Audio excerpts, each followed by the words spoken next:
with me to Ecclesiastes chapter 3. We're going to pick up where Joe left off last Wednesday night. So thankful for his willingness to serve last week and his faithfulness in teaching the Word.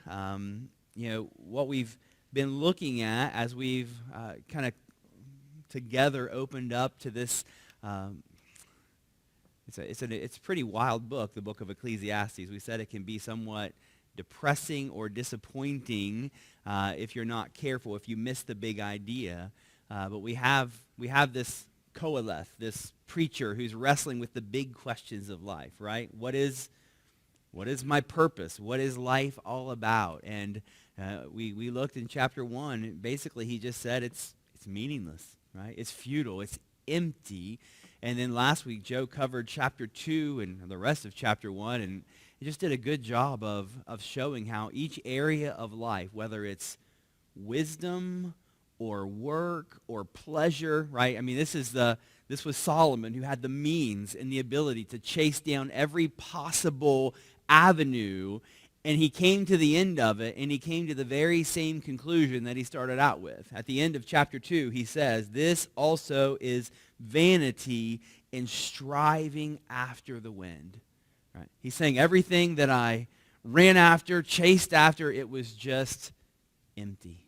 Right? It was futile. It was fleeting. It's here today and it's gone tomorrow. And so I hope that you've kind of caught on, because we're asking the question, right? How do I live my life if this is true? If it's true that everything is empty and meaningless and it's really futile, right? Then what's the point, right? Why even get up out of bed in the morning, right? How do I live my life and live my life well if it's meaningless? And hopefully already you've caught on, right? The big idea of the book of Ecclesiastes is, yes, life is meaningless apart from God. Apart from God. If you're living your life apart from Him, then yes, everything you pursue and everything you go after, in the end, it's futile. It's empty. It's like smoke, right? It's here and then it's gone. But if you live your life connected to this God, right? The God who made the world and the God who made you and everything else, if you live your life in connection to Him, then there is meaning and there is purpose and there's value. Right? And so we want to see that big picture, and I think there's a real connection with what we're looking at here in chapter 3, which is the most familiar, I would say, part of passage of Scripture from the book of Ecclesiastes. It's a passage that has been read at funerals and gravesides for centuries. You'll see it on coffee cups and plaques on the wall. There is a time, right? There is a season for everything. And so I think it was back in the 50s, somebody took the lyrics or the words from Ecclesiastes 3 and they put it into a song, and then later the Byrds actually took those lyrics and they made a pretty popular song. I think it's called Turn, Turn, Turn. Right? That was before my time, but I know the song, right? And so there's a lot of people who are familiar with these words. They don't know that they're from the Bible, right? And so long before these words were put to music, they were striking a chord in the hearts of men. And that's what we're going to see as we look together tonight at Ecclesiastes chapter 3.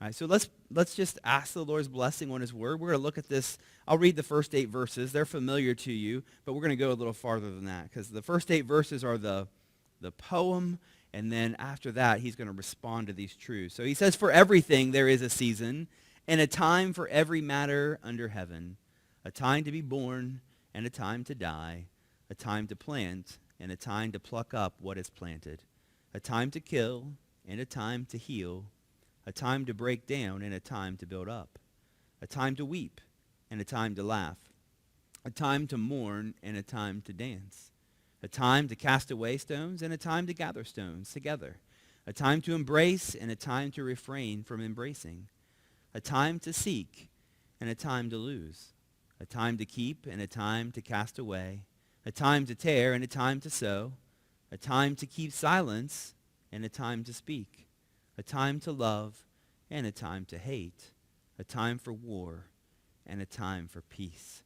Now let's ask the Lord's blessing on his word here. Lord, I just pray now that you would grant us grace to receive your word. Lord, we thank you that your word is living and is powerful and that you have given us all that we need for life and for godliness. And in your word, Lord, you make sense of the world we live in, and you make sense of our lives. And Lord, we do have purpose and meaning. So I pray that you would help us to see these truths tonight. Lord, help us, we pray, in Jesus' name, and amen. All right. So we look at these first 8 verses in this familiar poem, right, that's here in the scriptures, and we see there is a time for everything. There's a time for everything, right? And so when we see that truth, this is a universal truth, and everybody agrees with this, right? Believer and unbeliever, right? It doesn't matter whether you believe there's a God or you don't believe there's a God. You recognize that there is a time for everything. Everything comes along. And the way you respond to that is what really matters, right? How you respond to that truth, right? How do people respond to the fact that there is a time for everything? Well, sometimes people respond, well, it is what it is, right? Que sera, sera. What will be, right? That's a common response to this truth, right?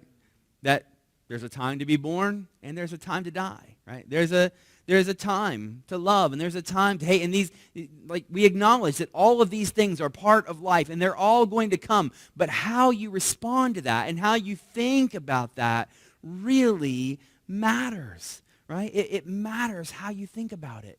If you're just kind of like, well, as luck would have it, this is what I get right now at this time in my life, right? By chance, this is what I'm facing right now, right? And you can certainly respond to this. You can read verses 2 through 8, and you can say, okay, yeah, this is all by luck, by chance, by happenstance.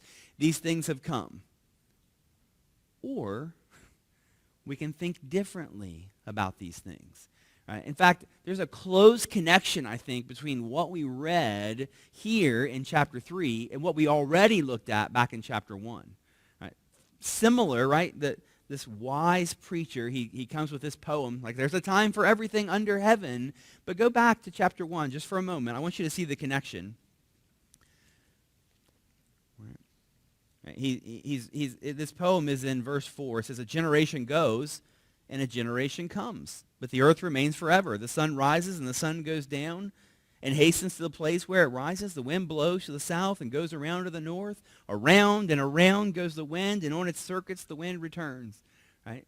And that poem continues, but it's a similar thought, right? Everything's just keeping on going, and everything just happens. Look at verse 3. What does man gain by all the toil at which he toils under the sun? Right, remember, he asked that question, like, what's the point of it all? What's the purpose of it? And now I want you to see in verse 9, similar, right following this poem, what gain has the worker from his toil? Same question, right? Same question. What's the point? But there was a difference, right? Here in chapter 1 and verse 3, he said, what's the point of everything under the sun? But look at verse 1. For everything there is a season and a time for every matter under what? Under heaven. He's looking at life from a different perspective, right? In chapter 1, he's thinking about life under the sun. That's life on earth apart from God. And now, in chapter 3, he's starting to think about life under heaven, right? A little different, right? If there's a heaven, there's a God in heaven who is what? Who is the creator, who has made all things, and he is over all things. And so when he says there is a time for every matter under heaven, now he's saying what? There's a God who is providentially behind that time, who is working to bring about his plans and purposes. There's where we can begin to respond differently, where we're not just saying, what will be, will be. We're saying there is a God in heaven, and when there's you see how these things are out of your control? A time to be born and a time to die. Right? You have no control over those things. Right? And there are some things in this poem you say, well, I have some control over whether I plant or whether I reap, right? There's a time to plant, and there's a time to pluck up. But you don't have control over when those times are. There is a time to plant. If you don't plant when it's time, you miss it. Right? If you don't pluck up when it's time, you miss it. The times are fixed. The times are set. They're out of your control. Now, yes, you have control on whether you do it or whether not, but the reality is there are real rhythms that are part of life, right? Here he says, for everything there is a season and a time. Right? God is the one who created time. He is the one who made seasons. We have 24 hours in a day. Right? God's the one who made the morning and the evening. Right? He's the one who made the day. Right? And at the end of the week of creation, it says what? On the seventh day, he rested, right? And God's the one who instituted the week and ordered, right? You're going to work for 6 days and you're going to rest on the seventh day. Right? God has ordered days and weeks and months and years, right? He's the one who placed the sun in the sky and ordered how it would revolve and how long it would take. These times and seasons are in his hand. And not only did he create it, but he sustains it. There is a time for everything under heaven. It changes the way you look at the world, doesn't it? No longer is there such things as luck and happenstance and what will be will be. There is a God behind times and seasons, and we must acknowledge those rhythms, right? If we fail to acknowledge things, then we're going to be pushing against the Creator. And things can get really hard, can't they? When you fail to observe things in their proper time, it can be very frustrating, right? If you try to plant out of season, it doesn't work very well. And this is true in life in general, right? There are times, we would love to go down this list and just take one side of it, right? And say, I'll take the laughter, and I'll take the dancing, and I'll take the life, and I'll take those things, but I don't really want those things here. We'd love to do that, but that's not life, right? It's certainly not life in a fallen world. Right? So we have to recognize there are times and there are seasons, and some of those things are clearly marked, and some of them, they catch us off guard, right? Times of weeping and mourning and death and sickness, many times those things, they come out of nowhere, and we don't see them coming, and we don't expect it. And so how do we respond to things like that, to seasons like that? That's the question the preacher's going to raise here. How do I respond to the seasons? Because they're all going to come, right? They are going to come. And how you respond matters. Right? You must respond to the season that you're in. You must respond to the time that you're in. Right? Seasons change, don't they? Times change. Some of us know that better than others. Right? And if you push against that and you fail to recognize what season you're in, it can make things very difficult, can't it? Right? Right? This is a silly example, and maybe I shouldn't use it, but I remember very plainly when my grandmother, right, she transitioned to a point in her life where she shouldn't be driving, right? She really bucked against that really hard. Right? And until she finally put the car in the ditch, and it was like, oh, okay, this season has passed. But she pushed against it much longer. Thankfully, she didn't hurt anyone. Finally, she handed the keys over to my dad. But that took a long time, and she bucked against that season. It's hard to push against the season, right, when it changes and when it moves. And this is true every day for life in general, right? There's a time to get up in the morning, right? And some of you push against that, right? You hit the snooze button, right? You delay it as long as possible. Maybe you even call off of work. Like, I don't want to deal with this day. I don't want to, right? And you're pushing against the rhythm, the natural rhythm of life. And when those things happen, it can be troublesome. Right? And the truth is, we live in a 24/7 world now. Right? We expect to have access to everything all the time. That's not necessarily a good thing, is it?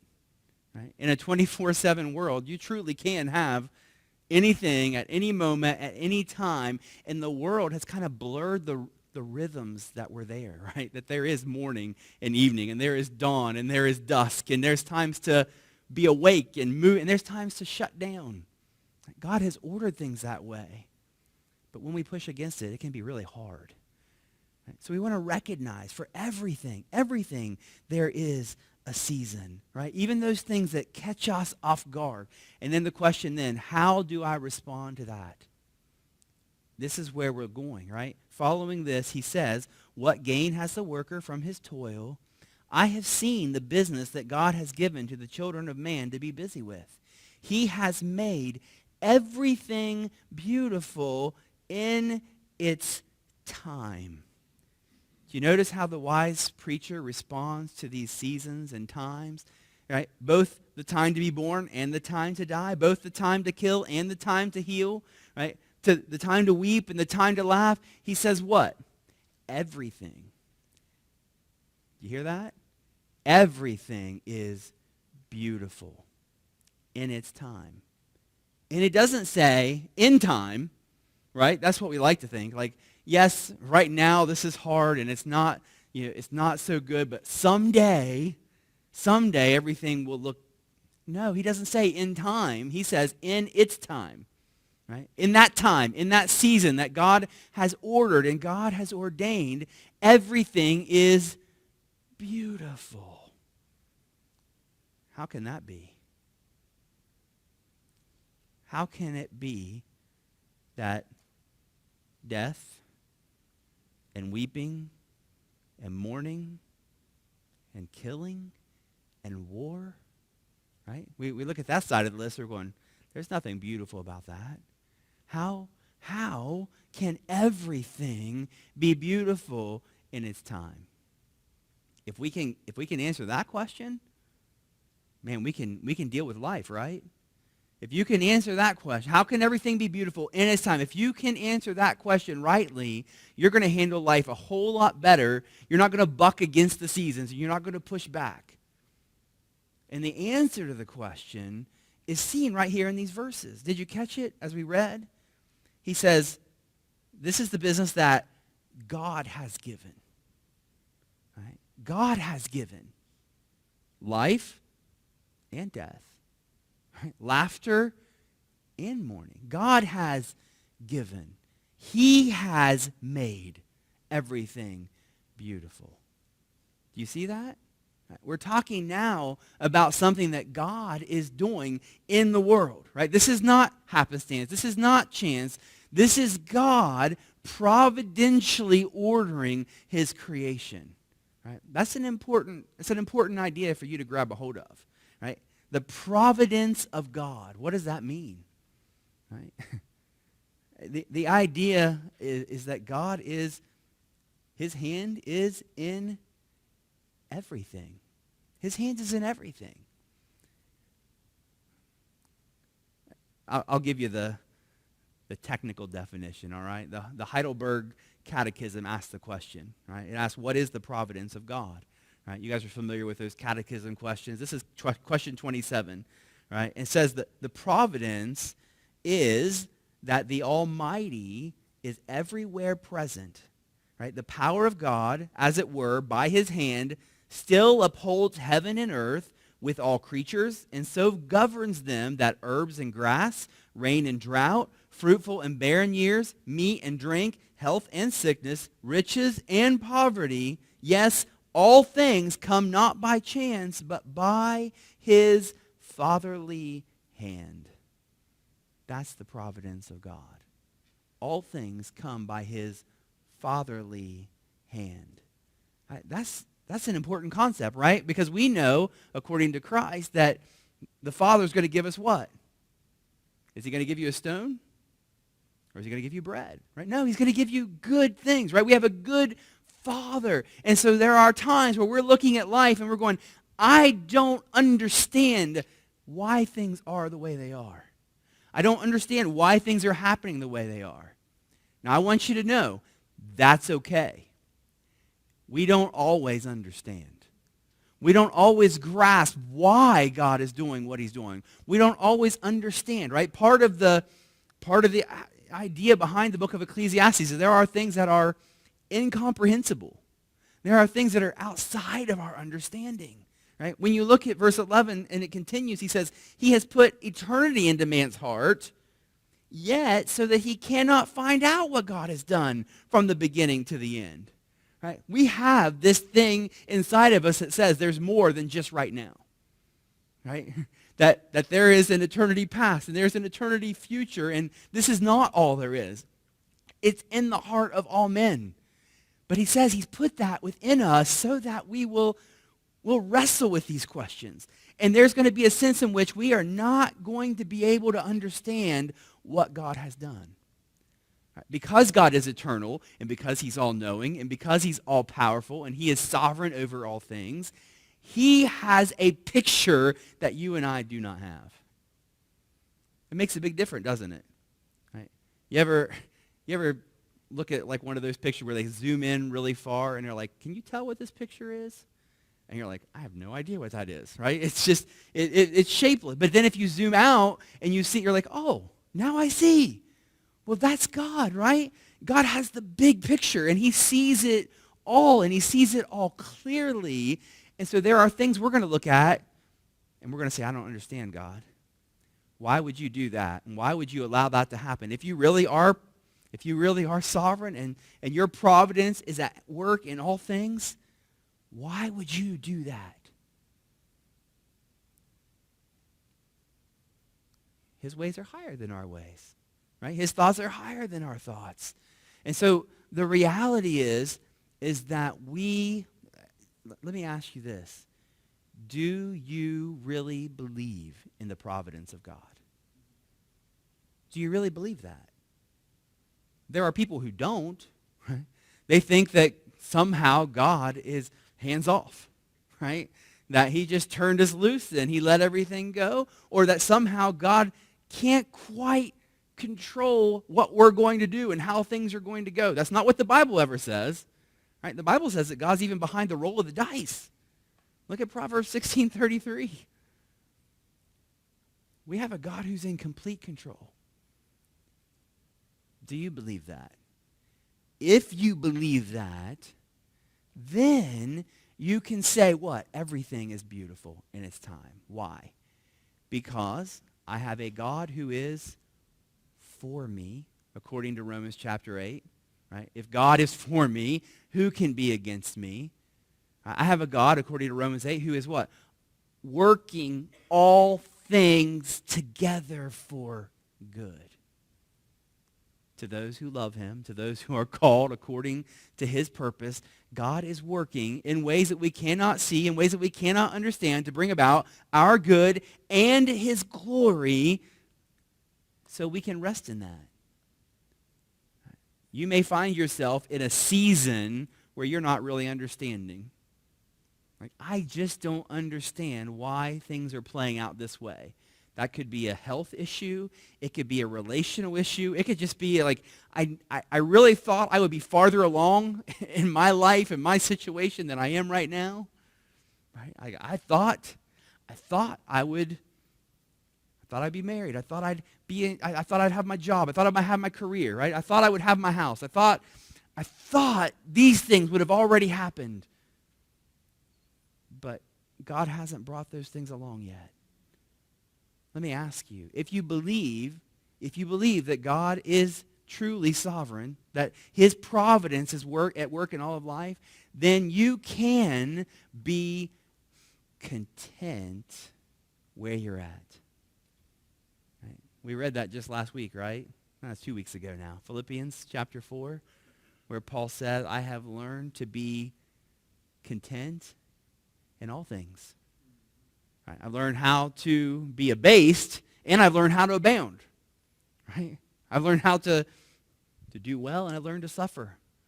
Right? Both of those things are right. He's saying, I can be content. Why? Because of what the writer of Ecclesiastes is saying here.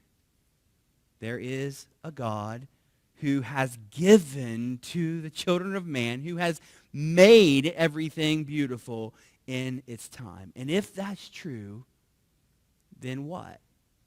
Well, then he says in verses 12 and 13, I perceive there is nothing better for them than to be joyful and to do good as long as they live. Also, that everyone should eat and drink and take pleasure in all his toil. This is God's gift to man.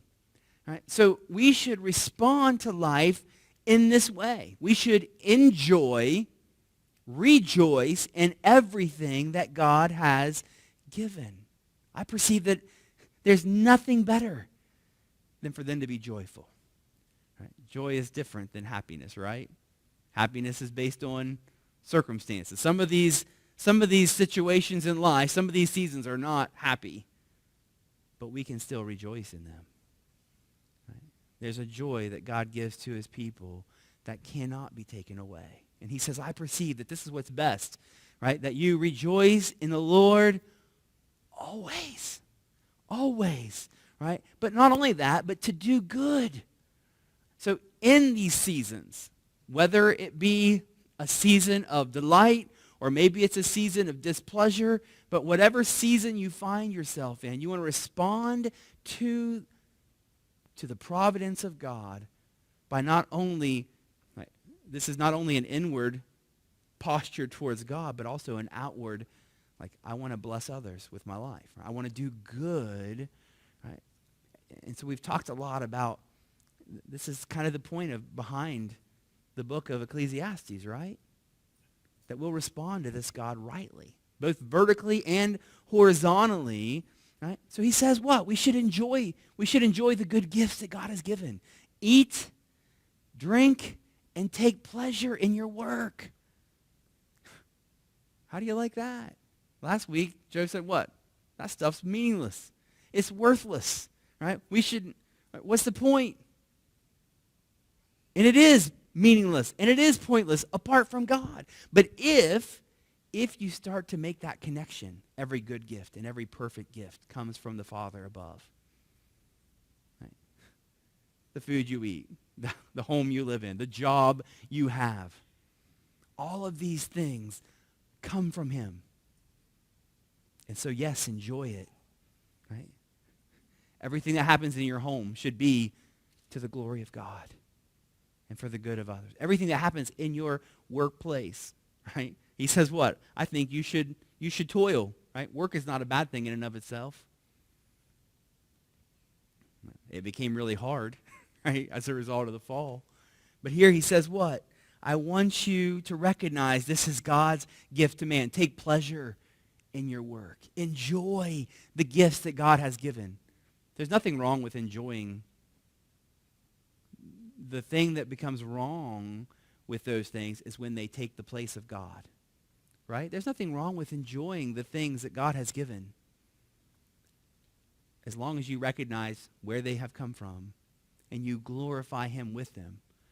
Right? Now, if you make it all about the stuff, right? Remember we said a few weeks, what shall it profit a man if you gain the whole world and lose your own soul? If you make it all about the stuff, then you've lost the meaning and you've lost the purpose.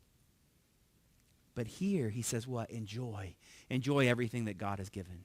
Every season, every time, every gift that God has given. And then ultimately in verse 14, I perceive that whatever God does endures forever. Nothing can be added to it, nor anything taken from it. God has done it so that people fear before him. That which is already has been. That which is to be already has been. And God seeks what has been driven away. Some of that I think is leading into, particularly verse 15, leading into this next passage that we'll get into next week. But in verse 14, we really come to the point, right? Whatever God does is forever, right? It is eternal. And so he says what? God has done it so that people fear before him. That's the posture that we want to have. We want to exalt the God who providentially works everything for our good and his glory. So we want to enjoy all those things, and we want to exalt the God who has given them. Right? We want to live in fear before him. That's the big idea behind this book. How do we respond to these seasons, whether they be delightful or whether they bring perhaps disquieting in our heart. This wise preacher says we recognize that it all comes from God. Now, one of the things we always want to do when we look at the Word, particularly when we're looking back at the Old Testament, we want to ask ourselves, right, how is this pointing us to Christ? Right? Where do we see Jesus, right? So this is a familiar passage, right? You know Ecclesiastes 3. You've heard it. You've seen it. It's been in songs. But how does it point us to Christ? And so it says there's a time and a season for every matter under heaven. Right? And the reality is that Jesus stepped out of eternity and into time. Right? That in Galatians chapter 4 and verse 4, it says, in the fullness of time, God sent forth his Son. At exactly the right time, God sent forth his Son into the world. And if you're looking at the life of Christ, isn't it interesting, particularly the Gospel of John, he's always talking about, Jesus is saying, the time is not yet come. The time is not yet come. My hour is not here. And then suddenly you come to the end and he goes, what? The hour has come, right? It's here. There was a time for him to be born and there was a time for him to die, right? There was a time for him to embrace and there was a time for him to push away, right? In his life and in his ministry, he responded to these things in that there was a time for him to mourn. But he did it in the right time and in the right way. And there was a time for him to rejoice and laugh. There was a time for him to speak, and he did. And there was also a time for him to keep silent. Right?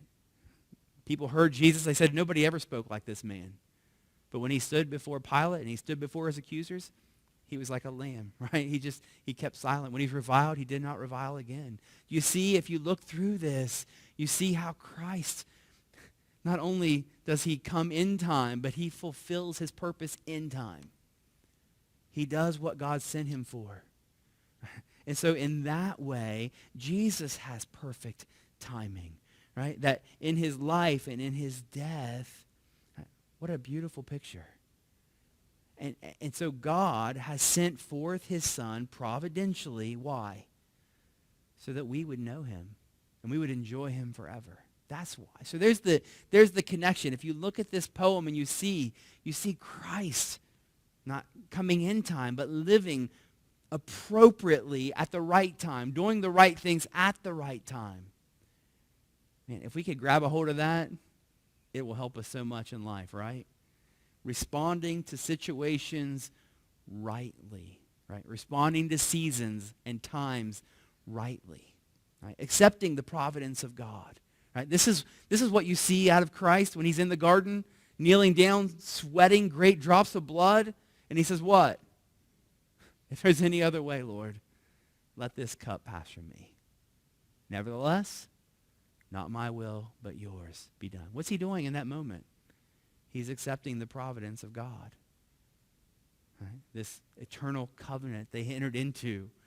Right? All of these things, life and death, brought about by God's providential plan so that Christ would be exalted and that his bride would be brought to saving faith. Just a beautiful picture here. And so I know, right, as I talk here tonight, that some of you may be in a difficult season. You may find yourself in a place where you're questioning why God would allow things to happen the way they have. Maybe you're questioning, like, I don't understand how I'm stuck here in this situation right now. And I want to encourage you, he has made everything beautiful in its time. We can trust his goodness, that God is for us, even when it doesn't make sense. Right? We can trust that. And it may be, right, through the word tonight, that this is God's way of just drawing you to himself, helping you to understand your striving and your chasing after all these things is just empty. Right? Until you make this connection with the God who made you and you connect your life to him, it's always going to be striving after the wind. And if you find yourself like you're at the end of yourself, then I would love to talk to you more about how you can know Christ, who makes it possible for us to know the God who made us and live life with him, right? That's what you were made for.